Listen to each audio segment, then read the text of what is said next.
A sugar daddy website founder is committing to pay for the out-of-state abortions of women who need to travel from so-called restrictive states to obtain one. Now, I'm a glass half full kind of girl, and I will take a long way to get there, but I'm going to explain to you why this is just more of the left actually moving in the right direction. Professional homewrecker / prostitution facilitator Brandon Wade, founder of the sugar daddy website Seeking Arrangements, says that after weeping along with his girlfriend and her sister about the new restrictions on abortion in the state of Alabama, a law that was signed by the lady governor of the state, by the way, Wade will be starting a charity that pays for both the cost of travel and the cost of the abortion for women to leave these so-called restrictive states to terminate their pregnancies. Wade said he will call his charity Fight Against Poverty, and then cited the fact that 17% of people in Alabama live below the poverty level to demonstrate the need for what he plans to do, saying without an ounce of self-awareness whatsoever that Alabama's abortion law, one that restricts abortion to before a fetal heartbeat is detected, is designed to, and I quote, hurt the weakest and poorest amongst us. Ah, yes. Isn't it always about aborting the poor right out of existence? Fight against poverty by making sure poor people are never born? I mean, if this digital pimp wants to fight poverty, he wouldn't be encouraging the behaviors that lead to divorce, because being married and staying married is one of the key indicators of avoiding falling back into poverty. This is from a National Review article from just a few years back. Brookings scholars Ron Haskins and Isabel Sawhill have identified the success sequence through which young adults who follow 3 steps: getting at least a high school degree, then working full-time, and then marrying before having any children, in that order, are very unlikely to become poor. In fact, 97% of millennials who have followed the success sequence are not in poverty by the time they reach the ages of 28 to 34. The formula even works for young adults who have faced heavier odds, such as millennials who grew up poor or Black millennials. Anyway, this is from the Independent article about Wade's scheme. Wade said he plans to donate between $500,000 and $1 million to the charity initially and will take part in its fundraising.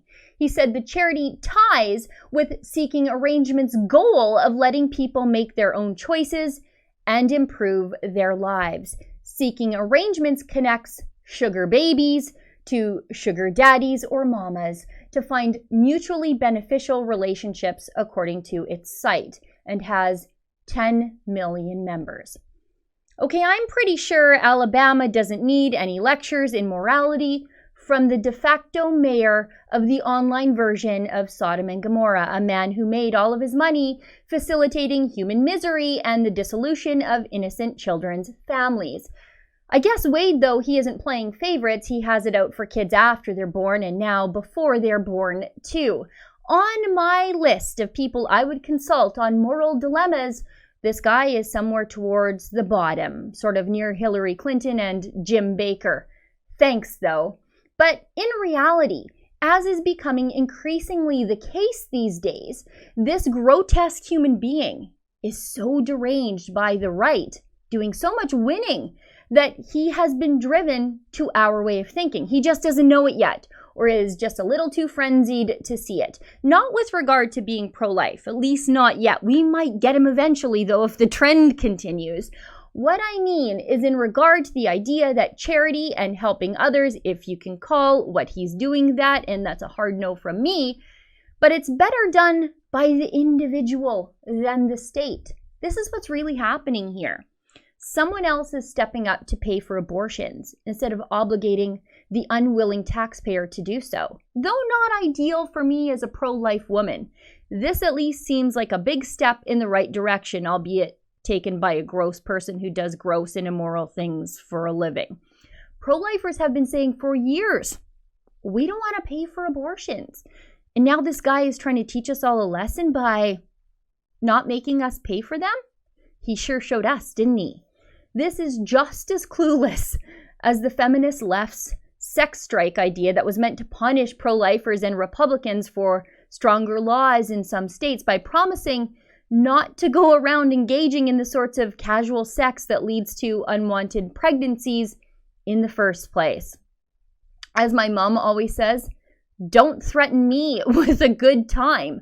Conservatives have been warning about the societal problems of casual sex and meaningless relationships for decades now, basically since the sexual revolution or biblical times for some of us. What's next?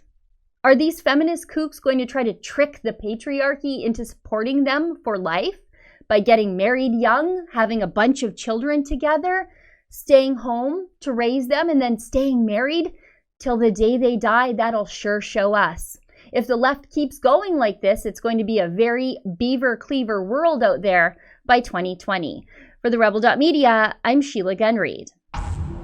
Hey, have you had a chance to check out my friend Kian Bexte's latest project? It's called Rebel Investigates, and we're sending Kian all over North America to bring you the other side of the story from on the ground where it's happening. You can see all of his coverage, again, at the website Rebel Investigates. And while you're there, if you're so inclined, you can pitch in to cover the cost of his travel. It is pretty expensive to send Kian to all these places, but we think he's doing such important work. Again, that's at rebelinvestigates.com.